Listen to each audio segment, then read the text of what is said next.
चलिए, तो what we have discussed in yesterday's class was impact of clause 49 on IT governance. IT का deep penetration हुआ था because IT services बड़ी boom पे थी, तो IT related governance की भी need आ चुकी थी।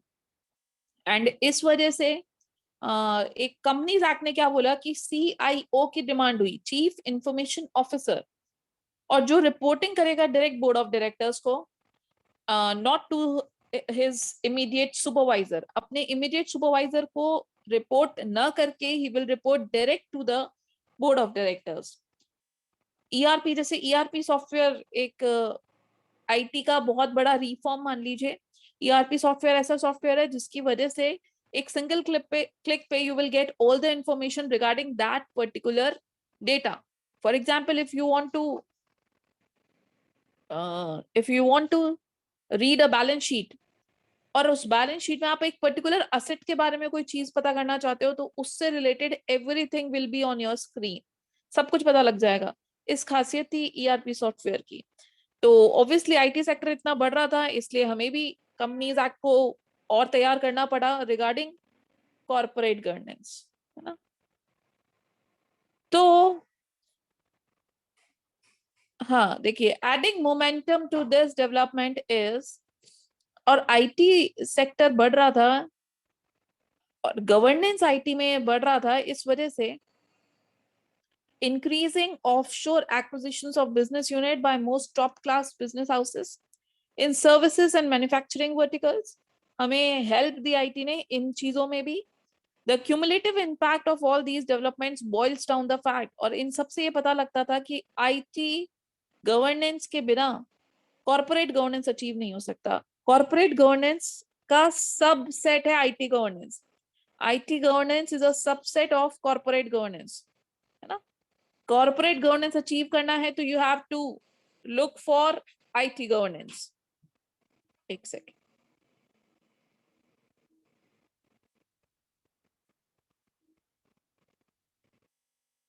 चलिए।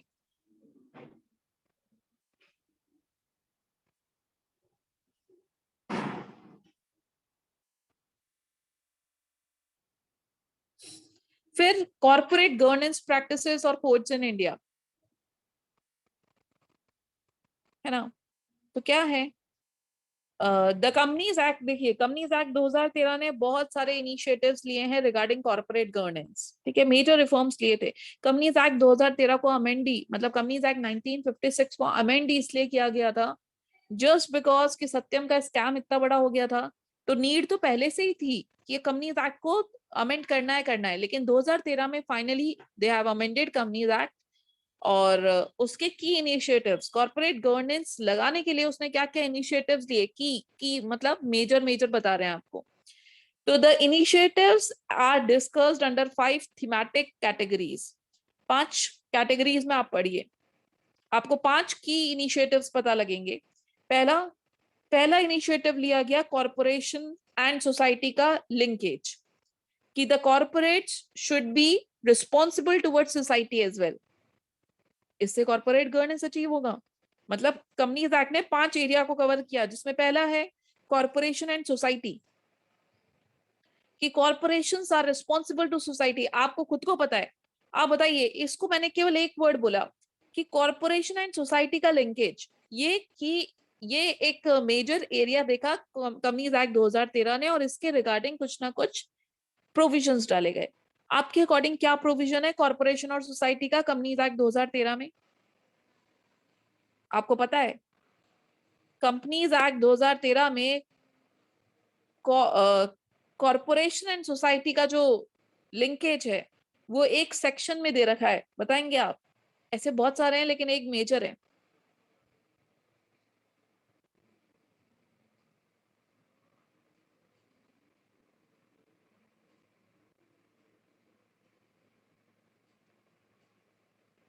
कि corporations are responsible to society in which section?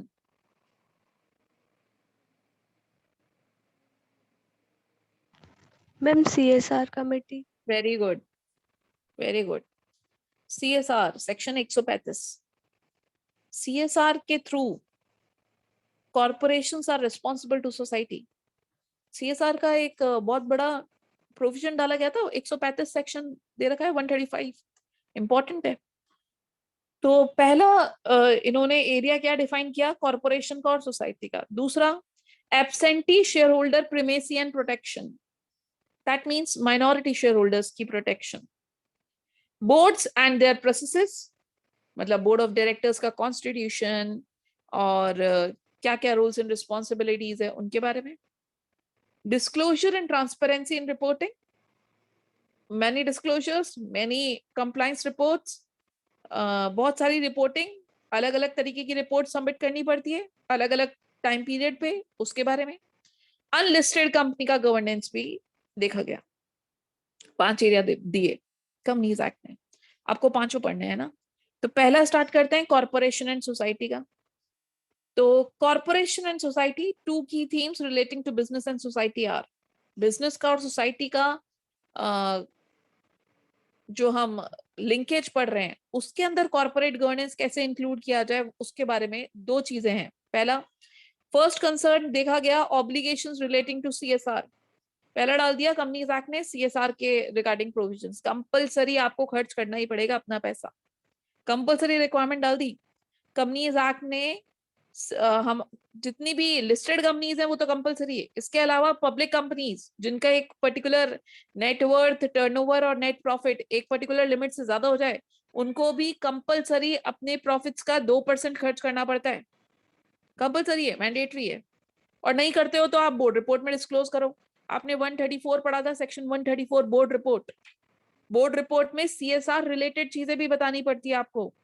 Director जो अपनी बोर्ड रिपोर्ट देता है 134 में, उसमें ये भी बताता है कि देखिए हमारी CSR कमेटी बनती है, बताए CSR कमेटी बनती है आपकी ऑर्गेनाइजेशन में, आपकी कंपनी में CSR कमेटी बना दी जाती है और CSR कमेटी आपको रिकमेंड करती है, आपको मतलब बोर्ड ऑफ डायरेक्टर्स को, कि देखो तुम्हें इतना पैसा खर्च करना है, इधर इधर खर्च करना है, हमने रिकमेंडेशन दिए हैं।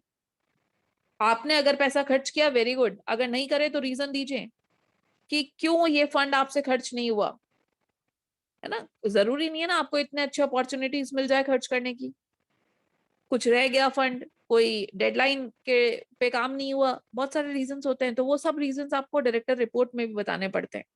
ये 1956 में नामो निशान नहीं था इन चीजों का, कुछ नहीं था, कोई मतलब ही नहीं था। कंपनीज एक्ट 2013 ने CSR, बहुत बड़े बड़े, बहुत इंडिपेंडेंट डायरेक्टर, आप देखो women director, independent director, resident director, ये सारे दिए गए हैं प्रोविजन से, किसके, हमारे कंपनीज एक्ट 2013 के। मैनेजेरियल रेम्युनरेशन पे इतनी बात की पहले नहीं था ना। तो बहुत चीजें लेकर आया companies act good corporate governance establish करने के लिए।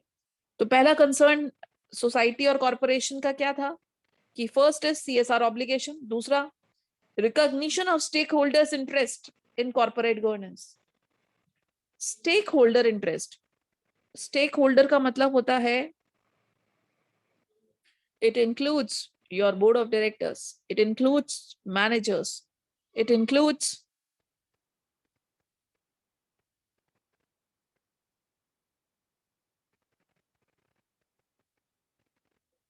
स्टेक होल्डर बड़ा वर्ड होता है। Stakeholder doesn't mean shareholders, it includes shareholders but it includes many more persons as well. Board of director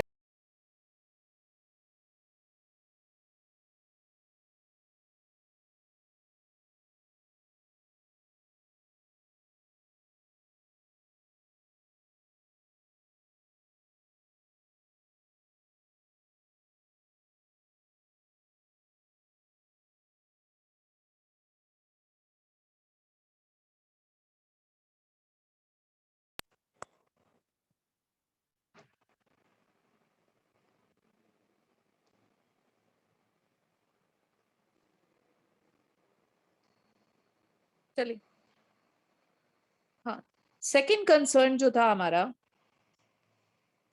second concern है recognition of stakeholder interest in corporate governance, कि मतलब stakeholder का involvement डाला गया corporate governance में। Stakeholder का involvement like board of directors, managers, creditors, loan providers, share holders, debenture holders, deposit holders, security holders, हर कोई those persons who have a stake in the company is known as stakeholder. तो stake holder का interest बड़ा सोचा, बड़ा, not just share holder, एक बड़ी thinking रखी गई कि स्टेक होल्डर के इंटरेस्ट को प्रोटेक्ट करना है ना. Corporations are liable to protect their stakeholders. तो दो थीम्स पर कॉर्पोरेशन एंड सोसाइटी से रिलेटेड प्रोविजन बनाए गए कंपनीज एक्ट 2013 ने. तो सीएसआर रिगार्डिंग उसने क्या क्या लिखा देखिए. The act requires every company having, देखो लिस्टेड तो है ही, लिस्टेड कंपनीज तो है ही, इसके अलावा every company having net worth more than equals to 500 crore, या फिर turnover more than equals to 1000 crore, या फिर net profit more than equals to 5 crore. तीनों में से एक भी कंडीशन पूरी होती है ड्यूरिंग एनी ईयर, किसी भी साल, तो the company has to spend in every financial year at least 2% of the average net profit of company made during the 3 immediately preceding financial years on CSR activities. 3 साल का average करिए. देखो profit current year का देखना है कि भाई इस साल, फॉर एग्जांपल बताती हूँ,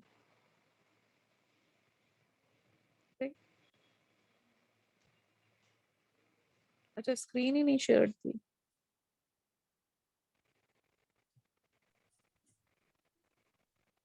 प्रॉफिट आपको चेक करना है करंट ईयर का, कि करंट ईयर में 5 करोड़ से ऊपर हो गया या इक्वल्स टू हो गया, तो फिर आपको 2% खर्च करना है, 5 करोड़ का नहीं. आप एवरेज निकालिए प्रॉफिट्स का, 3 साल के प्रॉफिट्स का एवरेज करिए, प्रीसीडिंग 3 इयर्स के प्रॉफिट का एवरेज करिए, उसका 2% आपको खर्च करना है. ठीक है ना. एटलीस्ट 2%, ज्यादा कर सकते हो, आपकी इच्छा है. तो at least 2% of the average net profit of the company made during the 3 immediately preceding financial year on CSR activities. ठीक है. और ये जो पैसा आएगा, करोड़ों में आता है पैसा, यार करोड़ों का टर्नओवर है, करोड़ों के प्रॉफिट है ना, तो उसका 2% करोड़ों में आता है कई बार. फॉर एग्जाम्पल आपका प्रॉफिट ही 50 करोड़ है ना, तो 50 करोड़ का 2% आप देख लो, तो इतना आपको पैसा खर्च करना पड़ेगा. Right. Give preference in spending to local area around it where it operates. मतलब कि ये जो पैसा आएगा ना, वो आप अपने लोकल एरिया में खर्च करो. प्रायोरिटी प्रायोरिटी प्रायोरिटी बताई गई है, बहुत सारे फंड्स है, नहीं तो वहां पर भी आप खर्च कर सकते हो, but preference should be given to your local area. आसपास के तो सुधारो, नेचुरल एनवायरनमेंट पे खर्च करना है. आप आसपास, आपकी जहाँ कंपनी है उसके आसपास बहुत मतलब ऐसा एरिया है कि एक तरीके से मान लो आप, इंडस्ट्रीज बहुत सारी हैं, तो आप प्लांटेशन के रिगार्डिंग कुछ कर सकते हो, एनवायरनमेंट को प्रोटेक्ट करने के लिए कुछ कर सकते हो. तो ऐसी चीजें करिए. स्लम एरिया में पैसा दे दीजिए. Poverty eradication, women empowerment, children education, clean Ganga fund, ये सारी चीजें होती है सीएसआर में, सीएसआर एक्टिविटीज का पार्ट है. गंगा को क्लीन करने के लिए आप खर्च कर सकते हो पैसा. तो ये एरियाज हैं where the money should be expended. कहाँ नहीं कर सकते, ये अपन ने पढ़ा हुआ है 135 में. आप बताओगे CSR activities should not be, CSR money should not be expended where, कहाँ नहीं खर्च करना, प्रोहिबिशन है, कहाँ नहीं, सीएसआर का पैसा कहाँ खर्च नहीं कर सकते.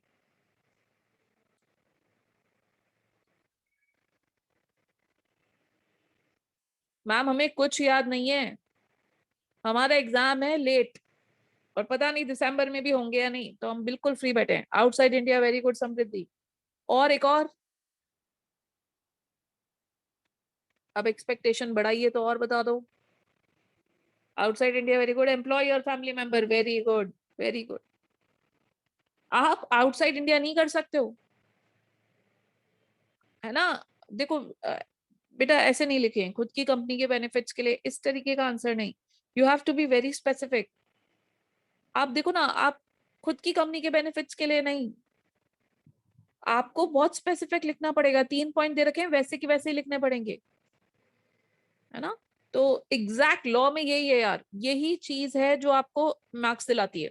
और आप बोलते हो ना मैम हमारे मार्क्स नहीं आते, आपने लिखा सही है, बट जो लिखा हुआ है ना, इसका अप्रोप्रिएट आंसर वो रहा ऊपर. आपको पता है मैं ये भी लिख सकती थी, आपको, आप खुद लिख सकती थी वो, बट आपने ये लिख दिया, और इस वजह से मार्क्स में थोड़ा सा फर्क आ जाता है.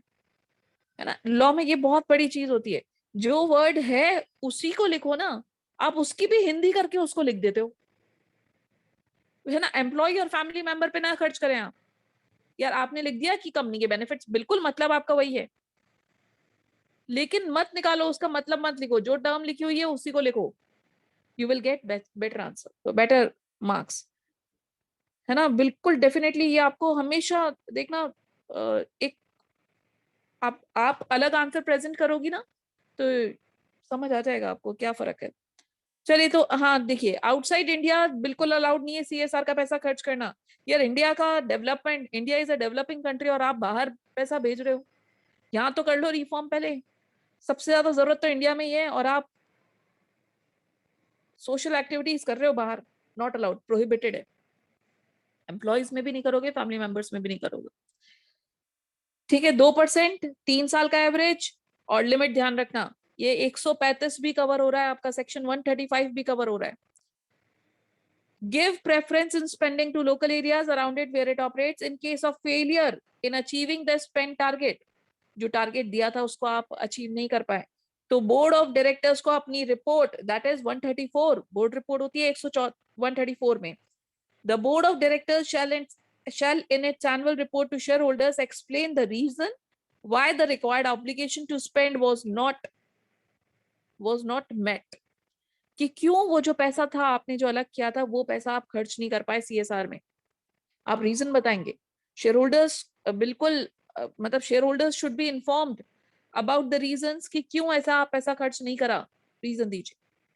The board shall appoint a committee, a corporate social responsibility committee, इसके अलावा एक कमिटी बनेगी सीएसआर कमिटी, एटलीस्ट 3 डायरेक्टर्स जिसमें से एक इंडिपेंडेंट होना जरूरी है, एटलीस्ट 3, एक इंडिपेंडेंट, मेजोरिटी नहीं बोल रहे, एक इंडिपेंडेंट हो।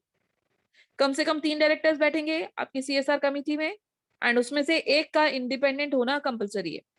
The committee is required to, काम क्या करेगी, पॉलिसी बनाएगी, सीएसआर पॉलिसी बनाएगी, सीएसआर पॉलिसी बनाएगी कि कहाँ पैसा खर्च करना है, अब तक क्या क्या किया, और नहीं बोर्ड ऑफ डायरेक्टर्स नहीं मान रहा तो उसकी रिपोर्टिंग करना, ये सब काम करेगी सीएसआर। तो the committee is required to formulate and recommend to the board, formulate क्या, सीएसआर पॉलिसी, रिकमेंड क्या, सीएसआर पॉलिसी, पहले बनाओ और फिर रिकमेंड करो। You first formulate the CSR policy and then recommend it to the board of directors, right? A corporate social responsibility policy which shall indicate the activities to be undertaken by the company. वो policy में क्या होगा, क्या क्या activities CSR के regarding ले सकती है company. Recommend the amount of expenditure to be incurred on the activities, साथ में अमाउंट, कितना पैसा आप खर्च करोगे। एंड अब आपने तो पॉलिसी बना के तैयार करके दे दी बोर्ड ऑफ डायरेक्टर्स को कि आपको ये करना है सीएसआर के रिगार्डिंग, बोर्ड ऑफ डायरेक्टर कर रहा है या नहीं कर रहा फॉलो, ये सब भी तो आप देखोगे, मतलब you will monitor as well, monitor the corporate social responsibility policy of the company from time to time, check करोगे कि इस पॉलिसी को फॉलो करा है या नहीं करा है बोर्ड ऑफ डायरेक्टर्स ने। The composition of committee to be reported in directors report to shareholders, director अपनी रिपोर्ट में 134 में जो देता है रिपोर्ट, उस रिपोर्ट में कमिटी का कॉम्पोजिशन भी बताएगा कि हमारी कमिटी में सीएसआर कमिटी बनाई है, इसमें ये मेंबर्स हैं, इसमें एक इंडिपेंडेंट डायरेक्टर है, ये कमिटी का कॉम्पोजिशन भी बताएगा। साथ में ये भी बताएगा कि इस कमिटी ने मुझे इतना पैसा खर्च करने को बोला था और मैं इतना ही कर पाया, रीजन उसके ये रहे।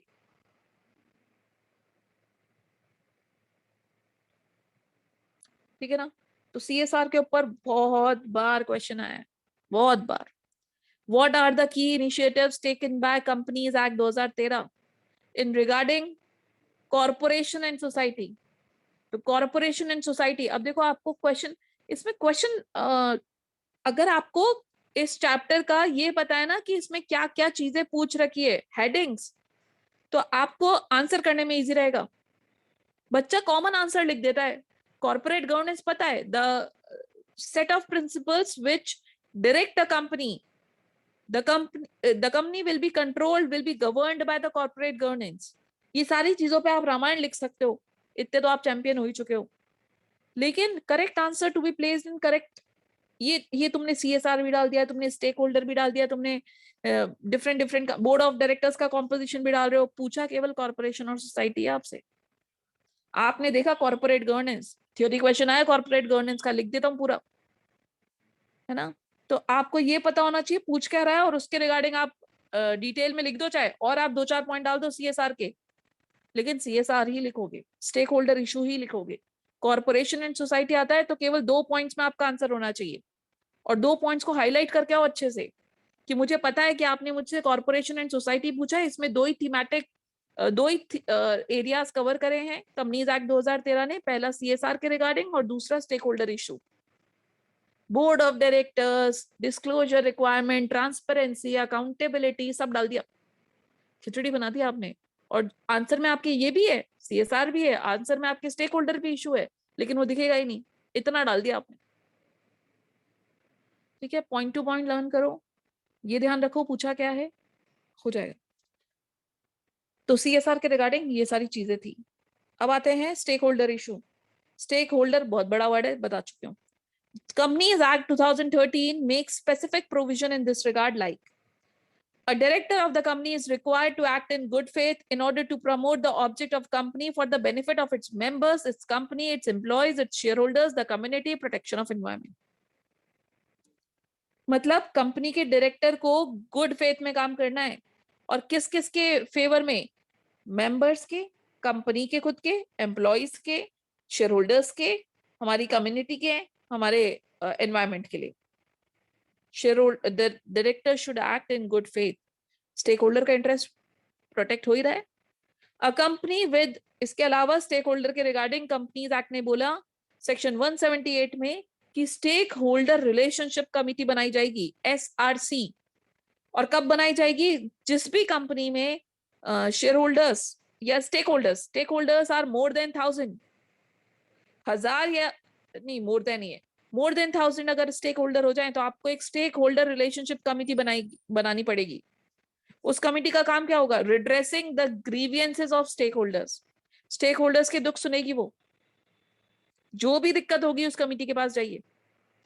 तो बोला गया है a company with a financial stakeholder population of more than 1000 shareholder, debenture holder, deposit holder, or any other security holder at any time during a financial year is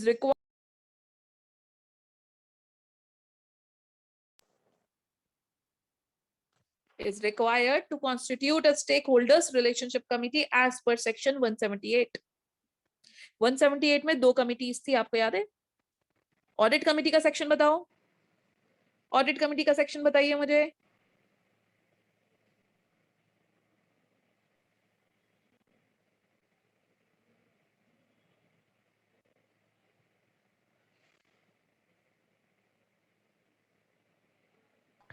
one 177। ठीक है, and 178 में 2 committees थी, कौन कौन सी, एक तो ये SRC हो गया, और एक और